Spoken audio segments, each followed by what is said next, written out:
Hello everyone, welcome back to my channel group of Lakshmi. आज हम लोग class 6 science chapter number 1 food where does it come from का second part पढ़ेंगे बच्चों। First part मैंने आपको इससे पहले वाले वीडियो में बता दिया है। अब सेकंड पार्ट करते हैं। इसी चैप्टर का सेकंड पार्ट है ये, पेज नंबर 4 से। यहाँ पे हम ये है, do not try to taste unknown plants around you to see if they are edible. Some plants could be poisonous. कि बच्चों हमारे जो भी आसपास के जो पौधे हैं उनमें ये टेस्ट नहीं करना है कि ये एडिबल है या नहीं है, ये खाने लायक है या नहीं है, ठीक है। क्योंकि अगर हम ऐसा करते हैं तो इसमें हमारा नुकसान हो सकता है। कुछ पौधे क्या होते हैं, पॉइजनस होते हैं, उनमें जहर होता है। तो ऐसा एक्सपेरिमेंट नहीं करना है कि आसपास के जो भी पत्ते हैं उसमें हम टेस्ट करें कि खाने लायक है या नहीं है, ठीक है। अब एक्टिविटी 4 है ये। यहाँ पे एक्टिविटी 4 में activity 4, from all the food items you have listed in table 1.3 choose those items whose ingredients are obtained from plants. कि जो हमने 1.3 जो टेबल है था, जो पहले अभी इससे पहले वीडियो में बताया मैंने इसी चैप्टर में, तो 1.3 जो टेबल है उसमें जितने भी फूड आइटम्स है जो हमने लिस्ट किए हैं उनमें हमने चूज करना है उन फूड आइटम्स को जिनके इंग्रेडिएंट्स हमें पौधों से मिलता है। Which part of a plant, अगर पौधों से जो मिलता है तो पौधे के कौन से भाग से ये इंग्रेडिएंट्स हमें मिलते हैं। Identify these and list the food items and plant parts as shown in table 1.4.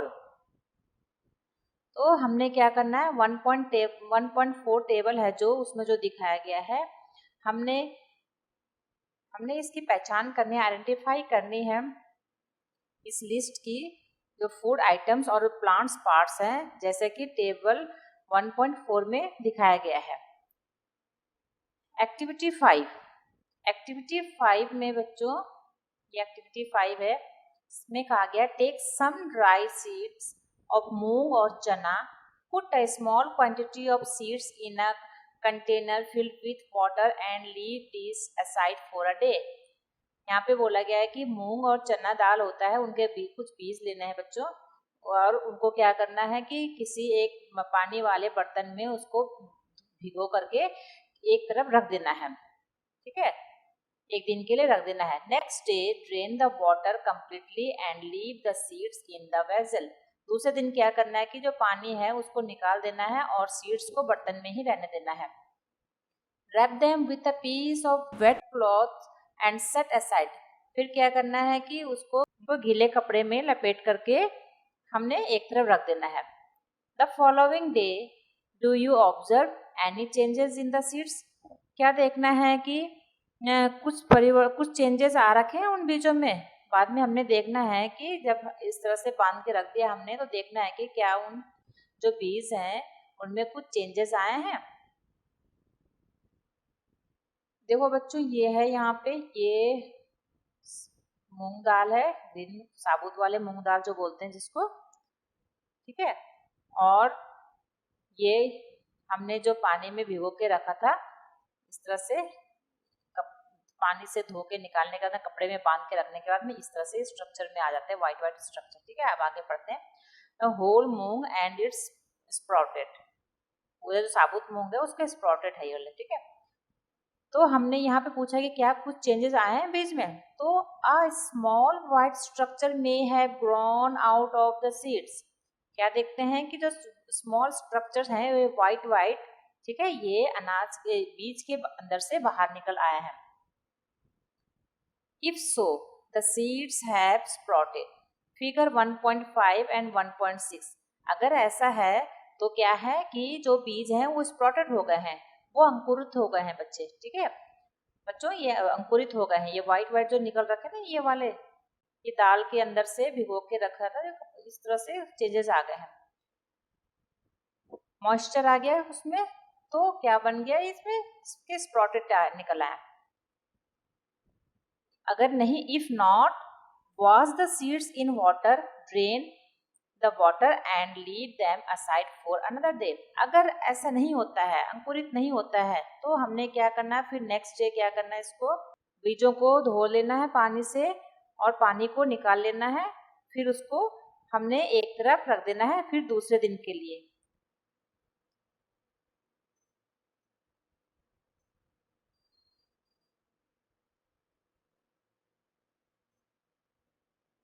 Covered with a wet cloth, उसको हमने क्या करना है, गीले कपड़े से कवर करके रख देना है।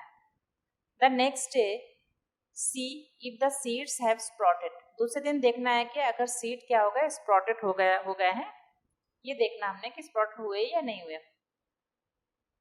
After washing these seed sprouted seeds you can eat them, धोने के बाद इन स्प्रॉटेड सीड्स को धोने के बाद इनको हम खा सकते हैं।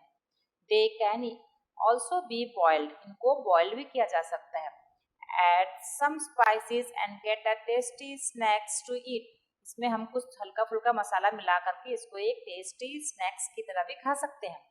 देखो बच्चों, यहाँ पे क्या है, चना ग्राम जिसको बोलते हैं, एंड इट्स स्प्रॉटेड, ठीक है ना, ये स्प्रॉटेड है इसका, ये जो हमने पानी में भिगोने से पहले ये धो धा के जो भिगो के रखे थे कपड़े में, इस तरह से स्प्रॉटेड हो गए हैं। ओके, तो ये बहुत ही पौष्टिक होता है, इसको इस तरह से खाना। Do you know where honey comes from और हाउ इट इज प्रोड्यूस्ड। बच्चों, यहाँ पे कहा गया है हनी के बारे में कि आपको पता है कि हनी कहाँ से आता है और ये किस तरह से प्रोड्यूस होता है, किस तरह से बनता है। Have you seen a beehive where so many bees keep buzzing about, क्या कभी आपने बीहाइव देखा है, यानी मधुमक्खी का छत्ता देखा है, जिसमें कि बहुत सारी मधुमक्खियां भिन भिन करती है, भिन बनाया करती है। Bees collect nectar, sweet juice from flowers, convert it into honey and store it in their hive. Figure 1.7, बच्चों ये 1.7 जो फिगर है, इस देखो ये बीहाइव का है, मधुमक्खी का छत्ता है ये। इसमें ये दिखाया गया है कि जो बीज होती हैं वो मीठा जूस यानी नेक्टर, ठीक है, नेक्टर को क्या करती है, कलेक्ट करती है, कहाँ से, फ्रॉम फ्लावर, फूलों से क्या करती है, वो मीठा रस होता है जो उनका उस नेक्टर को वो क्या करती है, कलेक्ट करती है, उसको हनी में चेंज कर देती है, कन्वर्ट इनटू हनी, हनी में चेंज कर देती है और उसको स्टोर करके कहाँ रखती है, अपने हाइव में, अपने छत्ते में रखती है। देखो यहाँ पे रखा ना सारे हनी, मधुमक्खी देखो बैठ रखी, इसमें पूरा जो फूलों का रस है इसको यहाँ पे स्टोर करके रखा हुआ उन्होंने। Flowers and their nectar may be available only for a part of the year, जो फूल है, जो फूल और जो उनके नेक्टर है, मीठा जो जूस है, वो शायद पूरे साल भर के किसी एक ही पार्ट में यानी एक ही समय में अवेलेबल होता है। So bees store this nectar for their use all through the year, मतलब इसलिए मधुमक्खी इस जो स्वीट जूस है अपने जो स्टोर करके रख लेती है ताकि पूरे साल वो इसका यूज कर सके। When we find such a beehive, we collect the food stored by the bees as honey. हम ऐसे छत्तों में जब मधुमक्खी द्वारा जो स्टोर किया हुआ जो भोजन होता है, फूड होता है, फूड का जो हनी का जो फूड होता है, उसको हम हनी के रूप में यूज करते हैं, ठीक है, हम लोग ले लेते हैं उस हनी को। फिर next 1.5, what do animals eat. अब यहाँ पे पूछा है बच्चों कि जानवर क्या खाते हैं।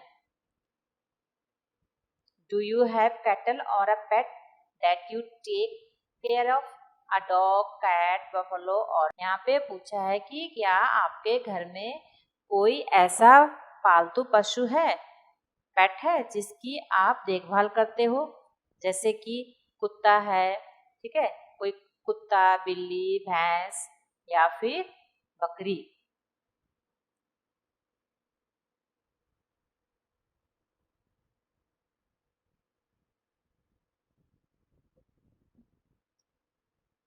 You will then surely be aware of the food the animal eats.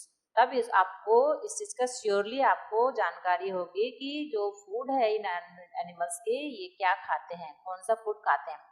What about other animals? तो दूसरे जानवरों के बारे में क्या, ठीक है, आपको पता होना चाहिए। अगर आपके पास होगा इस तरह जानवर तो आपको पता होगा कि वो क्या खाते हैं और दूसरे जानवर क्या खाते हैं।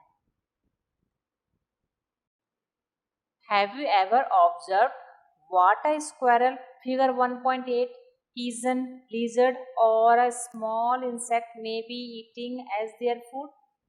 यहाँ पे पूछा है कि क्या कभी आपने ऑब्जर्व किया है, क्या कभी आपको ऐसा लग, क्या आपने कभी ऐसा किसी जानवर को, जैसे ये स्क्वायरल है फिगर 1.8 में, यहाँ पे 1.8 में स्क्वायरल है ना बच्चों, देखो ये कुछ खा रही है, ठीक है, नट खा रही होगी, कुछ खा रही है, ठीक है। तो स्क्वायरल, गिलहरी, पीजन कबूतर, लिजर्ड यानी छिपकली, या किसी छोटे इंसेक्ट को वो कभी उनके भोजन खाते हुए क्या कभी देखा है? वे अपना भोजन कैसा खाते हैं?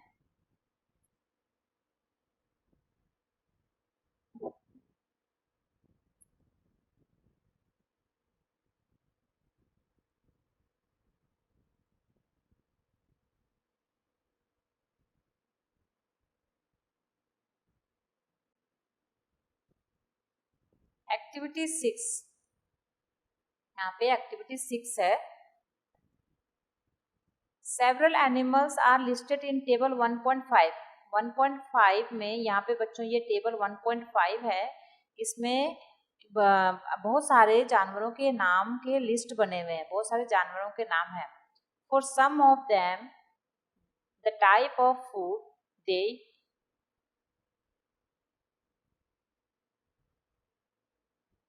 they eat is also given, fill in the blanks in the table। यहाँ पे बच्चों क्या है कि जो 1.5 है इसमें बहुत सारे जानवरों के नाम हैं, उनमें से कुछ जो जानवर हैं, जानवर द्वारा जो खाए जाने वाले भोजन भी लिखे हुए हैं, उनको हमने इन फिलअप्स में भरना है, ठीक है, जो फिल इन द ब्लैंक्स है इसमें पूरा कंप्लीट करना है। देखो यहाँ पे जैसे एनिमल है, एनिमल एंड देयर फूड है, ये नेम ऑफ द एनिमल्स है, जानवरों के नाम है, और ये फूड जो एनिमल खाते हैं, ठीक है।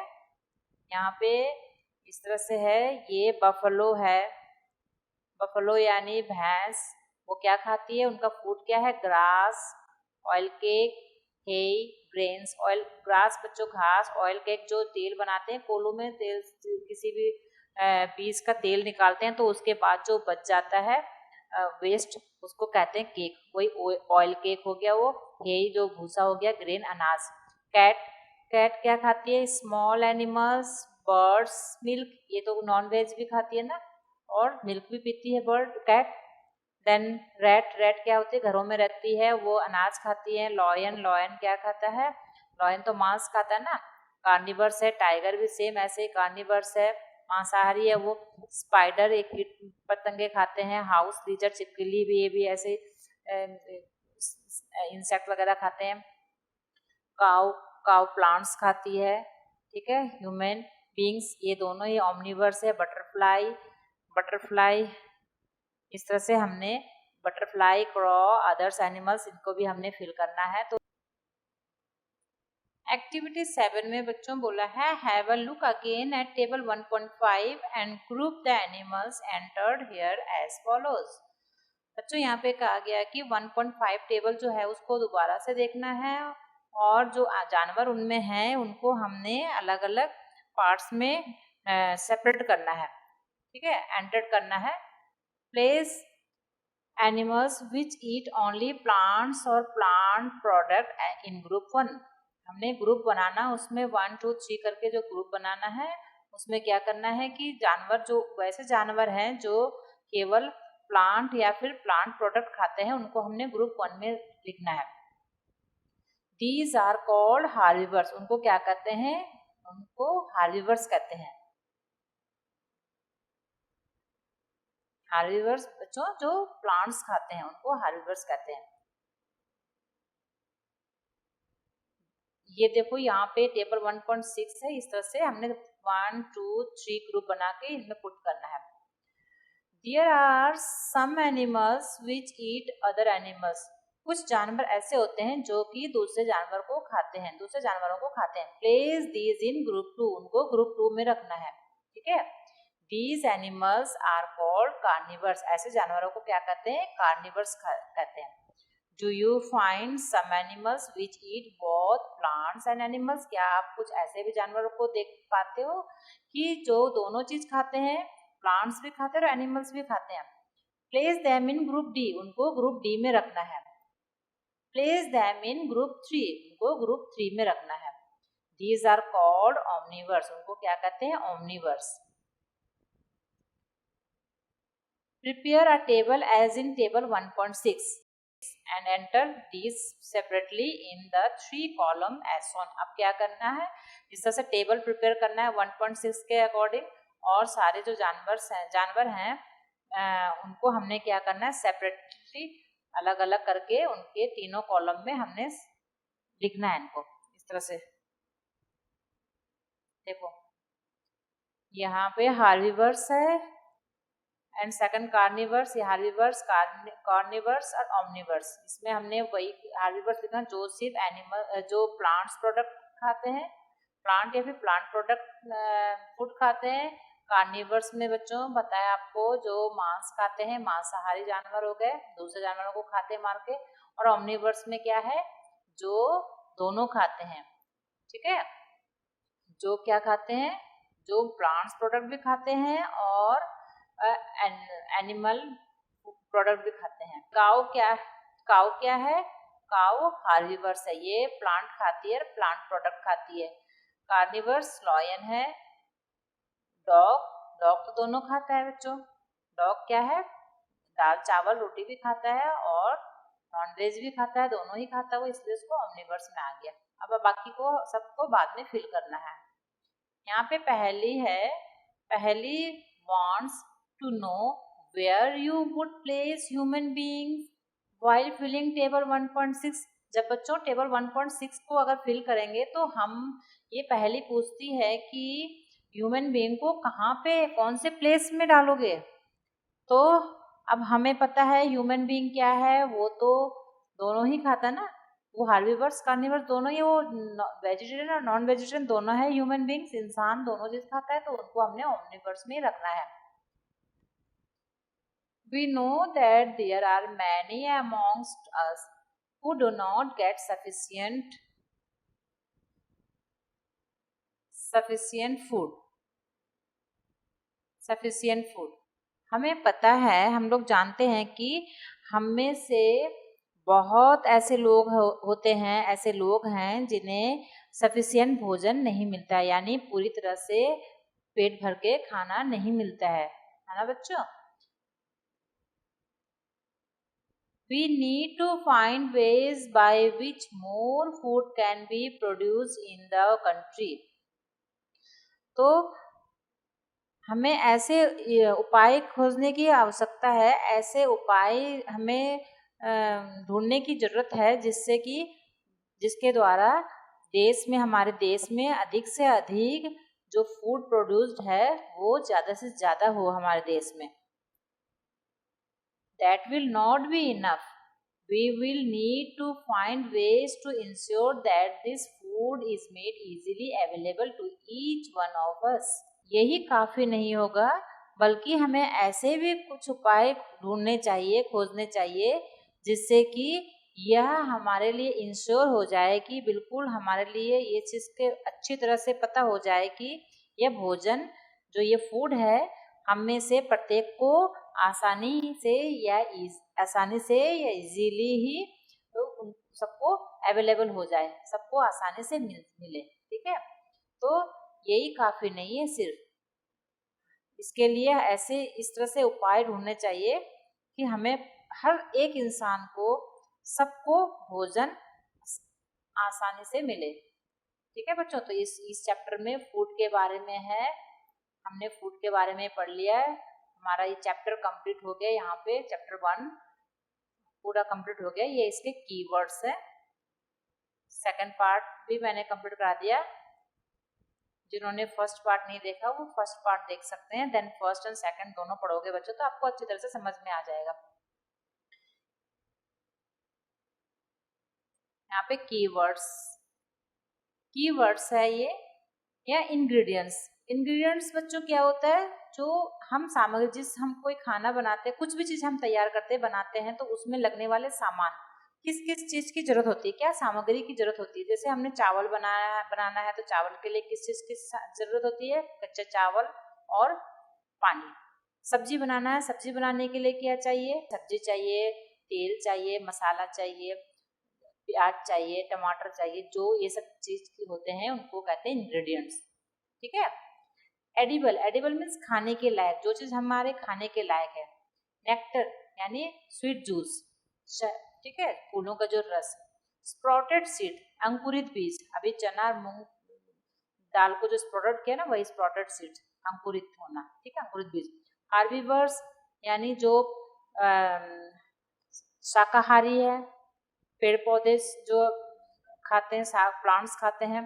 कार्निवर्स जो मांस खाते हैं, मांसाहारी। ओमनिवर्स जो दोनों खाते हैं, जो कि सर्वाहारी यानी सब चीज खाने वाले, जो हार्बीवर्स भी है वो कार्निवर्स भी है।